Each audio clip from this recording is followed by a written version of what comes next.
levanta el sol, la lluvia cae sobre la tierra. Que eres fiel veo en tu creación, cenizas cambias con belleza. Pones aceite de gran gozo en mí, llenas mi alma de alabanza. Soy como un árbol plantado para ti. Mi devoción, mi corazón, mi devoción es solo para ti. Mi devoción, mi corazón, mi devoción es solo para ti.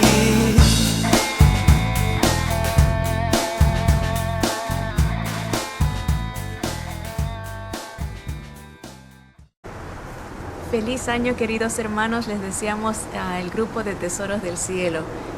Esta es una segunda grabación de nuestra primera reunión, nuestra primera clase, y no queríamos dejar pasar la oportunidad de compartir con ustedes lo que el Señor nos va enseñando. Este año estaremos empezando un estudio llamado Conociendo a Dios, y esa es la meta de todos nosotros, de llegar a conocer al Señor Dios Todopoderoso que se nos ha revelado en la palabra. Así que los invitamos a acompañarnos y pueden inclinar sus rostros en reverencia al Señor. Vamos a pedirle su presencia. Acompáñanos a orar.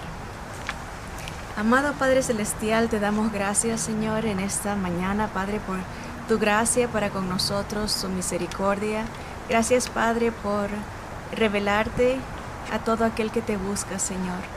Te rogamos, Padre, que abras nuestros ojos a tu hermosura, a tu santidad, Señor, que abras nuestro entendimiento, Padre, para conocerte cada día más. Señor, bendice a cada hermano, a cada hermana que nos escucha, en donde quiera que estén, Señor. Sabemos que tú estás con ellos y que los acompañas y estás dispuesto a revelarte a cada uno de nosotros. Te bendecimos y te alabamos en el nombre precioso, que es sobre todo nombre, el nombre de nuestro Señor Jesucristo. Amén, amén. Bien, como mencionamos anteriormente, el propósito de este estudio es presentarnos al Dios que está revelado en la Biblia de una manera personal y directa. Queremos aprender de Él, a conocerlo más íntimamente. Básicamente, nosotros no seremos el enfoque de este estudio. El estudio no busca exclusivamente beneficiarnos, pero obviamente lo seremos como consecuencia de estar cerca de la gloria de la persona de Dios. Sabemos por las Escrituras que cada persona que venía en contacto con Jesús, que estaba cerca de su presencia, fue beneficiado de alguna manera, sea encontrando salvación, encontrando sanidad, encontrando la verdad, encontrándose con la verdad que sabemos que es el Señor. Ahora, la mayoría de las iglesias, junto con sus programas y predicaciones o estudios, tienen un enfoque principal, y eso es alcanzar miembros, reclutándolos por medio de la atracción. Por esa razón se procura ofrecer clases o actividades para mejorar la vida de los asistentes en los varios aspectos humanos, ya sea espiritualmente, emocionalmente, psicológicamente y hasta físicamente, inclusive materialmente también. Dependiendo la iglesia, ofrecen diferentes programas que se enfocan en nosotros, más que presentarnos a Dios. Y por eso encontramos iglesias que ofrecen, hablando en el aspecto físico, por ejemplo, hasta zumbas cristianas, ¿verdad? Ejercicios. Hay una iglesia que hizo noticias hace un par de años tal vez, porque iba a abrir una especie de programa intensivo para ayudar a perder peso y para poder tener un mejor físico. O sea, esa era la manera que trataba de alcanzar a la comunidad. Otras iglesias ofrecen bingos, otras iglesias ofrecen comidas, otras iglesias ofrecen tal vez enseñanzas, pero siempre es con la meta de alcanzar miembros. Ahora, por esa razón, cada iglesia tiene lo que se conoce como su propia cultura, una cultura diferente, dependiendo de cuál de estas áreas sea su enfoque. Comúnmente se instruye a los líderes de que la iglesia tiene 3 propósitos. Una es glorificar a Dios, la otra es edificar a otros y la tercera es proclamar las verdades del Señor. Y esto es correcto. Sin embargo, se verán pocos resultados cuando estos propósitos se practican como obligaciones y no como consecuencias. Se perderá el enfoque correcto cuando no existe un conocimiento real y personal del y con el Dios de la Biblia. Dios debe ser siempre nuestro principal propósito y atracción. Llegar a verlo tal y como Él es debe ser nuestra meta. Cuando el enfoque principal es el proselitismo o el ministrar usando métodos y actividades, encontramos los siguientes resultados. Primero, personas que no sienten la necesidad de asistir a la iglesia o a los programas ofrecidos porque tienen una vida aparentemente estable y no necesitan ser alcanzados. Por ejemplo, si a alguien que siente, en el caso del ejemplo de ofrecer programas de dietas o de ejercicios físicos, pueda que alguien diga, yo no necesito, yo estoy conforme con mi cuerpo, no tengo que ir, ¿verdad? Porque no siente la necesidad. Si acaso, por ejemplo, en el aspecto físico, obviamente, otra vez, si dice, no siento la necesidad, no estoy enfermo, no tengo que ir. Igualmente en el aspecto espiritual, si siente que no tiene necesidad de un Salvador, no va a querer ir a la iglesia. Entonces ese es uno de los peligros cuando el enfoque es alcanzar nomás a ser miembros. Se corre el peligro de que no haya respuesta porque la persona no siente la necesidad de asistir a esos programas que se ofrecen.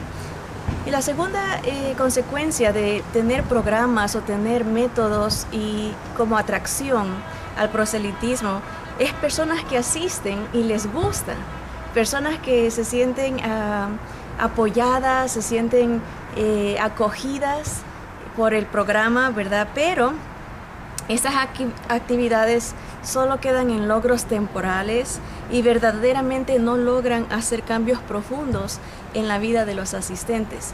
Esto, por ejemplo, se puede ver muy comúnmente cuando se organizan retiros, por ejemplo, 3-4 días o 2-3 días de actividades espirituales. La gente se siente muy tocada, emotiva, entusiasta, pero después de esos 2-3 días se regresa a la rutina y no se ven logros permanentes en la mayoría de los casos. ¿Por qué? Porque la gente fue incentivada al programa más que buscar primeramente de Dios. Tal vez las actividades fueron el objetivo principal de el movimiento de la actividad. En tercer lugar, también el peligro de poner siempre las actividades o los métodos de proselitismo como de atracción es de que los líderes empiezan a atacar los problemas del mal comportamiento de sus miembros sin lidiar con la causa principal. Escuchaba, por ejemplo, esta ilustración de un joven pastor que iba a empezar una iglesia y llegó a conocer a sus miembros, ¿verdad? Y por ahí le llegó la información de que el hijo de uno de los diáconos estaba viviendo con la hija de otro de los diáconos. Entonces él dijo, voy a hacer una serie, como se acostumbra, ¿verdad? Una serie de sermones acerca de lo que es la fornicación, cómo Dios ve esto, cómo el peligro de vivir de esa manera, y empezó a atacar los síntomas, ¿verdad? Y dice que un pastor con experiencia le dijo, no te va a funcionar. Es cuando el ataque es directo a los síntomas y no a la raíz del problema, no hay logros permanentes ni efectivos. Y obviamente él persistió, dio una serie de mensajes en contra de este pecado, y la gente se le acercaba, le decía, oh pastor, excelente, qué lindo mensaje, fue fantástico. Dice que inclusive los mismos jóvenes que estaban en ese problema se le acercaron a agradecerle que les había encantado el mensaje, que que Él había dado, pero no hubo un cambio en sus vidas, no hubo un arrepentimiento ni una conversión genuina. Ahora, ¿cuál fue el problema? Vamos a ver el problema. La raíz del problema es tener un concepto bajo de Dios. Y la raíz del problema es tener un concepto equivocado, una visión corta de cómo es verdaderamente el Dios que se nos es revelado en la Biblia.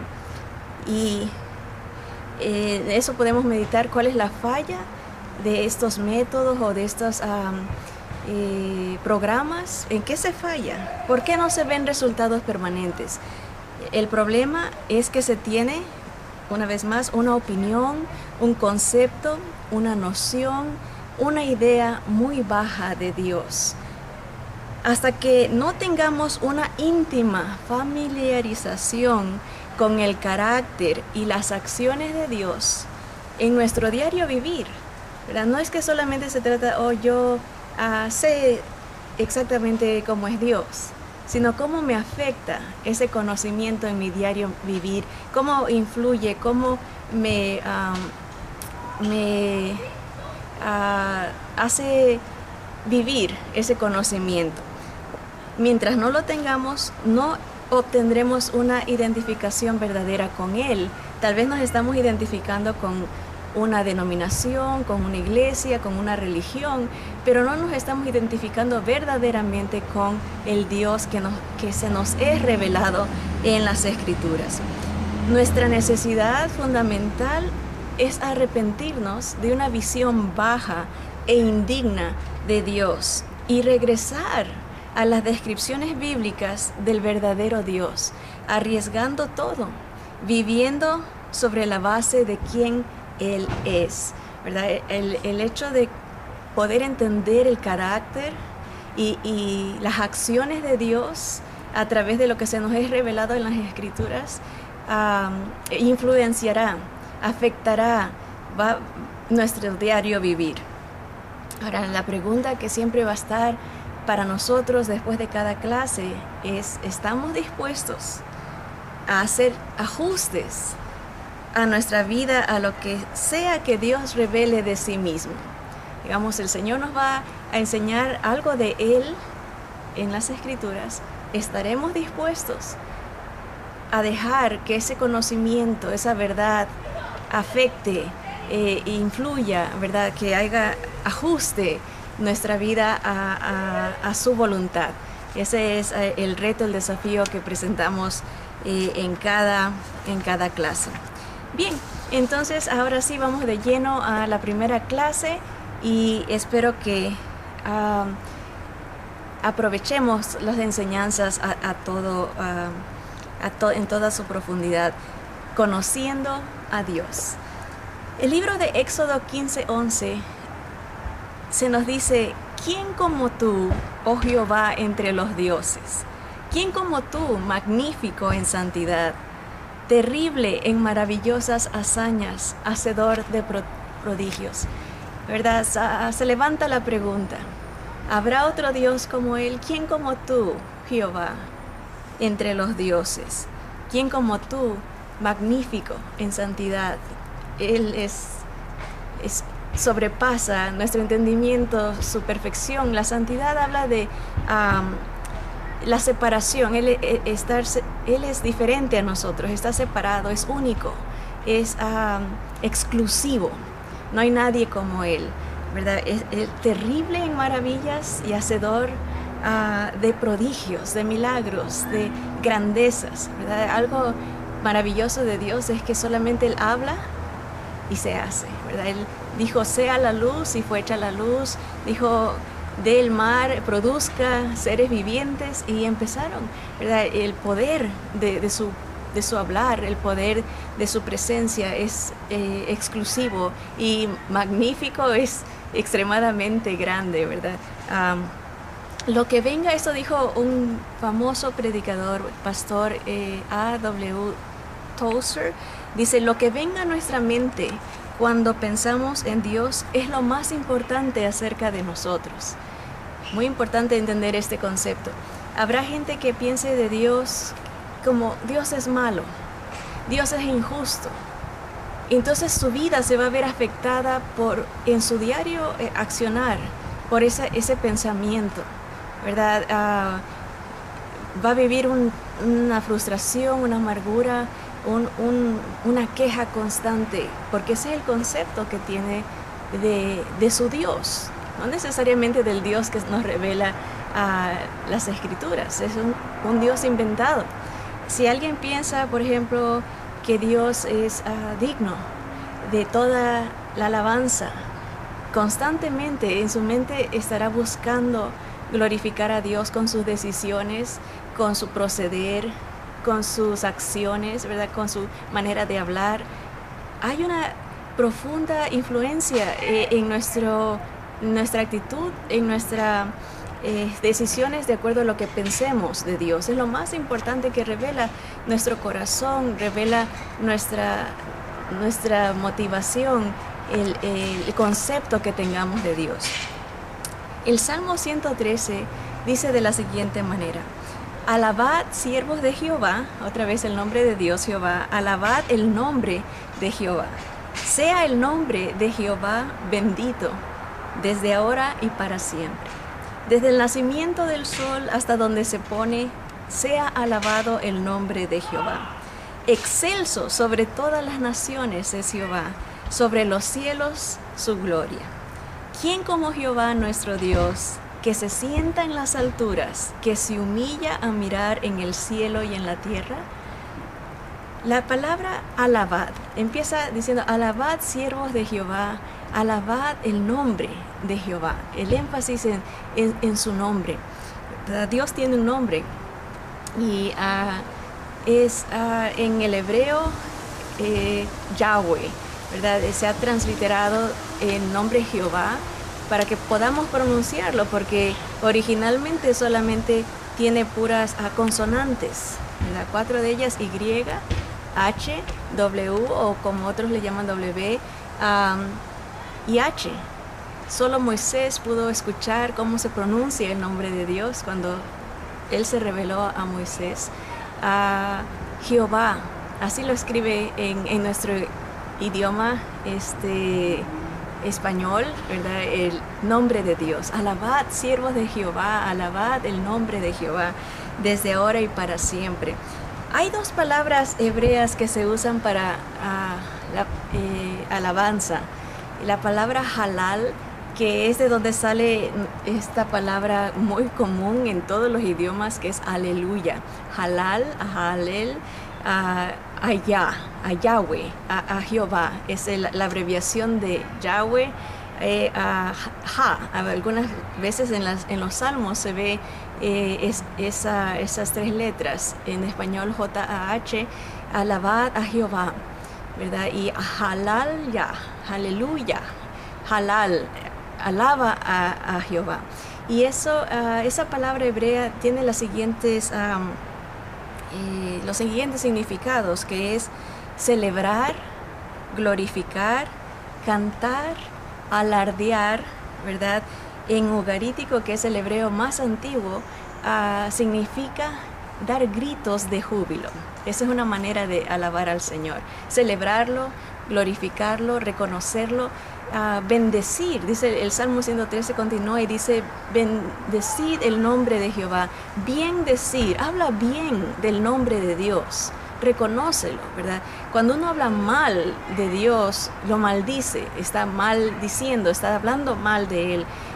Igual ese pensamiento deberíamos de tenerlo cuando hablamos mal de alguien. En lugar de de bendecirlo, estamos maldiciendo. Y el Señor en el Salmo 113 dice: bendecid a Jehová, habla bien, haz alarde de Él. Constantemente nosotros tal vez decimos o pensamos: solo podemos alabar a Dios en la iglesia. Pero si nos damos cuenta, a cada momento nosotros nos alabamos o buscamos alabanza, una afirmación, un reconocimiento. ¿Cuántas veces a las esposas les hablo cuando uno cocina algo para su familia o para su esposo, y uno se le acerca y le dice: ¿qué tal estuvo? ¿Verdad? ¿Te gustó? Y uno está esperando que lo halaguen, que le digan, estuvo riquísimo, gracias, te quedó fabuloso, ¿verdad? Uno alaba a alguien, esa es la idea, el reconocer, el alardear, halagar a alguien. Constantemente uno se alaba, a veces inconscientemente, por ejemplo, cuando uno hace alarde de alguna habilidad, de algún conocimiento, de algo que le haya salido bien durante el día, algún negocio, algún movimiento personal. En el momento que uno habla bien de sí mismo, se está alabando. Ese es el concepto de la palabra halal, la alabanza. Y las escrituras dicen que toda la alabanza, el único digno de ser alabado es Dios. El único de ser reconocido de esa manera especial y única es Dios. Ahora, también en el hebreo hay otra palabra que habla de alabanza, porque estamos enfocados que el Salmo 113 nos dice: alabad siervos de Jehová, alabad el nombre de Jehová, bendecid su nombre. Esa alabanza, hay otra palabra que nosotros constantemente la mencionamos, pero tal vez sin el profundo significado que está detrás de la palabra. Constantemente decimos adoración, hay que alabar y hay que adorar a Dios, pero ¿qué es la adoración? Esa palabra hebrea, adorar, es shahá, halal o shahá, ahora shahá es adorar, postrarse, bajarse o inclinarse, ¿verdad? El acto de inclinarse en homenaje o reconocimiento de la autoridad o en sumisión a alguien. Ahora, esta palabra implica una acción física, que es el postrarse, en otras palabras, poner la frente en el suelo, ¿verdad?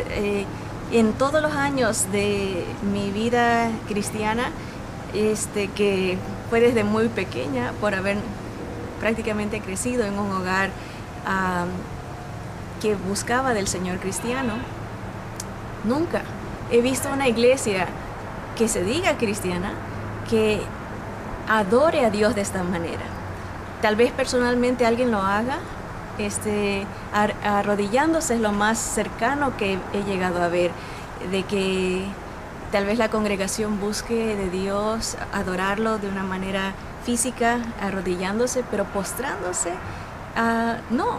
Y lamentablemente tenemos que reconocer que este tipo de adoración lo tienen otras religiones, por ejemplo, en comunidad. Por ejemplo, vemos a los musulmanes adorar a su Dios, que no es el Dios de la Biblia. De esa manera se postran 3 veces al día, sea de donde sea que estén, cabeza en el suelo, en sumisión, en reconocimiento, en reconocimiento de la autoridad de ese Dios que tienen, postrándose, shahá, ¿verdad? La adoración. Ahora, en actitud, nosotros podemos adorar a Dios cuando nos sometemos a su autoridad, a su voluntad, cuando uno se rinde a la obediencia. Y aquí creo que es algo muy importante la distinción, porque mucha gente, muchos cristianos pueden decir: yo alabo a Dios. Se alaba a Dios en la iglesia, se alaba a Dios reconociéndolo, se alaba a Dios teniéndole gratitud, se alaba a Dios celebrando en canto, en júbilo, ¿verdad? En alabanza, ¿verdad?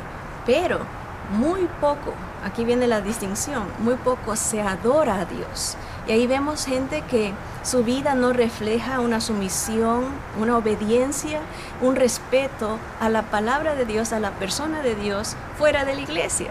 En la iglesia están bastante fervorosos, alabando, llorando, emocionados, pero fuera de la iglesia otra es la historia que se nos presenta. ¿Por qué? Porque no hay una adoración, un sometimiento a la autoridad de Dios y un rendimiento a su voluntad.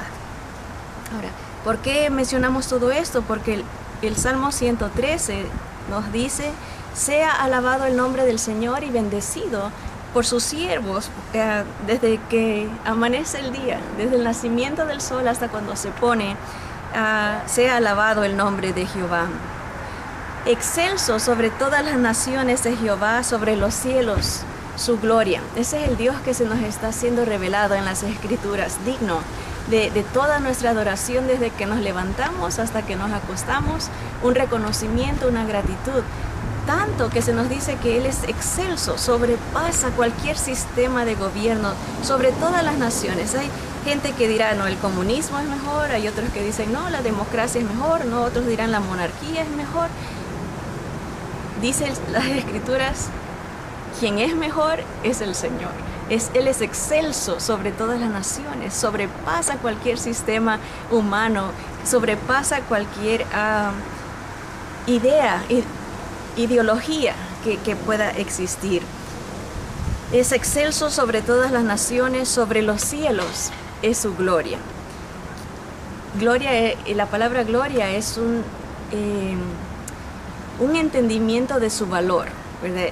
Cuando uno dice, revélanos tu gloria, estamos hablando de un concepto claro de su valor, ¿verdad?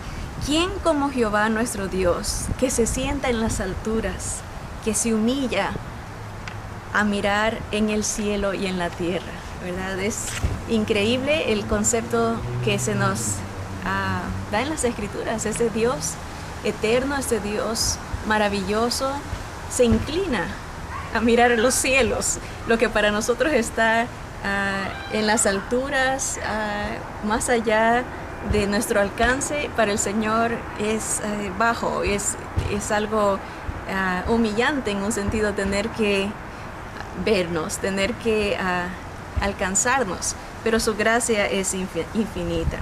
El Salmo 27:8 dice, cuando tú dices, buscad mi rostro, mi corazón responde, tu rostro buscaré, oh Jehová. Esto es en la versión de la Reina Valera del 77. Señor nos invita, busca mi rostro. ¿Quieres conocerme? Nuestra respuesta debe de ser de corazón, decir, tu rostro voy a buscar. Quiero conocerte. Quiero verdaderamente reconocerte, adorarte. Quiero alabarte porque eres digno de toda nuestra adoración. El día 1 de esta lección quiere enfatizar que Dios es el tesoro. Dios es lo máximo. Nuestra atención, nuestra devoción debe de estar en Él, en el tesoro grande para la cristiandad. Jeremías 9, 23 y 24 nos dice lo siguiente, el profeta dice, así dijo Jehová, no se alabe el sabio en su sabiduría, ni en su valentía se alabe el valiente, ni el rico se alabe en sus riquezas, mas alabes en esto el que se hubiere de alabar, en entenderme y conocerme, que yo soy Jehová, que hago misericordia, juicio y justicia en la tierra, porque estas cosas quiero, dice Jehová. Alabes el que tenga que alabarse en esto, en entenderme y conocerme que yo soy Jehová, ¿verdad? Que hago misericordia, juicio y justicia en la tierra. Dios ha hecho todo lo necesario para revelarse a la humanidad. Podemos conocerlo. Es increíble, pero es verdad. Nos ha acercado a través de la vida, la resurrección, la muerte y resurrección de su Hijo. De esa manera Dios hace posible la revelación de su persona. Aparte de la venida del Señor, nos manda de su propio Espíritu a aquellos que ha adoptado, ¿verdad? El cual nos da un corazón para amarlo, una mente para conocerlo y una voluntad para obedecerlo. Eso es tan importante. Dios se revela a través de su Hijo. En la vida de su Hijo, en la muerte de su Hijo y en la resurrección de su Hijo podemos ver la revelación de Dios hacia la humanidad. Él ya ha hecho todo lo posible para alcanzarnos, ¿verdad? Pero Él dice, buscad mi rostro. Nuestra respuesta debe de ser, tu rostro buscaré. Si deseo conocerte, revélate a mí de una manera personal.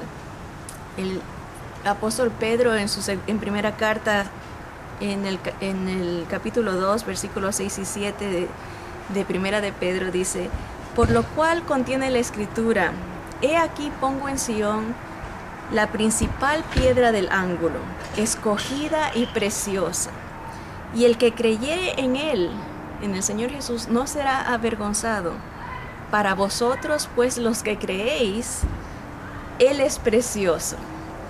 Pero para los que no creen, la piedra que los edificadores desecharon ha venido a ser cabeza del ángulo, ¿verdad? Hay una distinción entre los que creen y los que no creen. Para los que creemos en que Jesús es la revelación de Dios, que Jesús nos acerca al Padre, Él es precioso.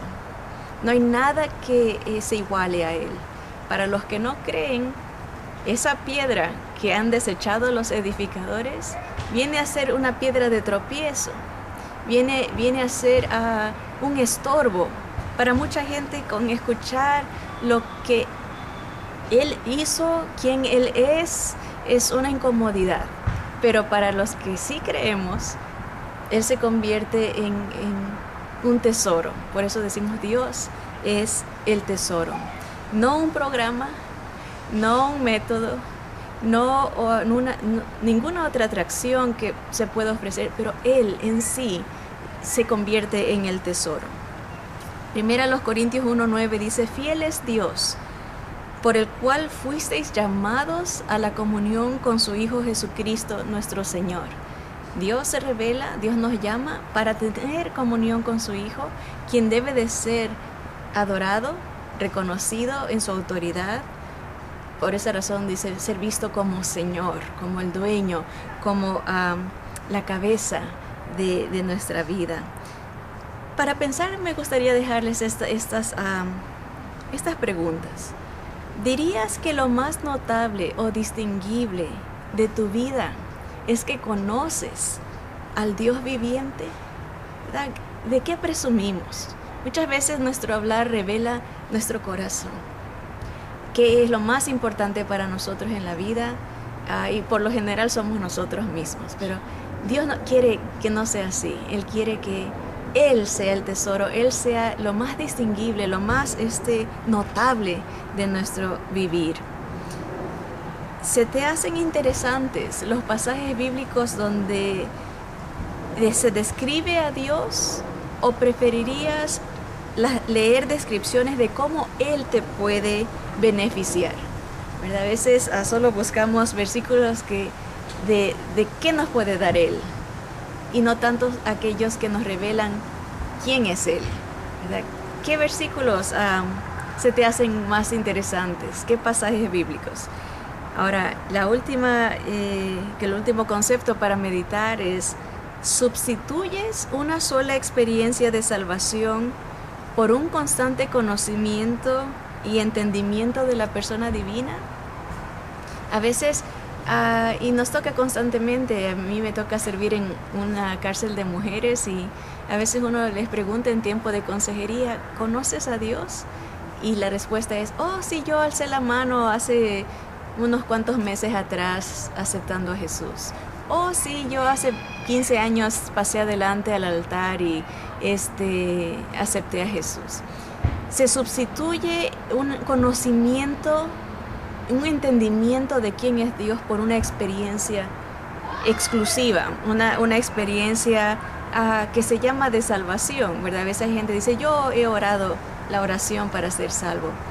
Esa experiencia no debería de ser así, de decir: ok, ya conozco a Dios. Dios es inescrutable, aunque es entendible, es grande y digno de ser buscado. El Señor dice: buscad mi rostro, buscad, conóceme. ¿Qué te viene a la mente cuando piensas en el carácter de Dios? ¿Qué Dios adoras, en otras palabras? ¿Qué conoces de Él que sea real para ti personalmente? ¿Verdad? ¿Puedes decir que Dios es grande en tu vida? ¿Puedes decir que Dios es eterno? ¿Verdad? Si creemos que Dios es eterno, esta vida va y viene, no habría esperanza, obviamente, ¿verdad? Porque se cree en el carácter de Dios revelado en la Biblia. Así que vamos una vez ya empezado este estudio, a explorar cuáles son las características, las cualidades, la manera de actuar, la manera de alcanzarnos del Dios que se nos es revelado en la Biblia. Dice este hermano llamado John Milton, dijo: el fin de todo aprendizaje es conocer a Dios, y de ese conocimiento amarlo e imitarlo. ¿Conoces a Dios? Te invitamos a que nos acompañes en este camino a descubrir verdaderamente al Dios revelado en la Biblia. Que el amor, la paz y la gracia del Señor Jesucristo sea con todos nosotros. Amén, amén. Hasta luego.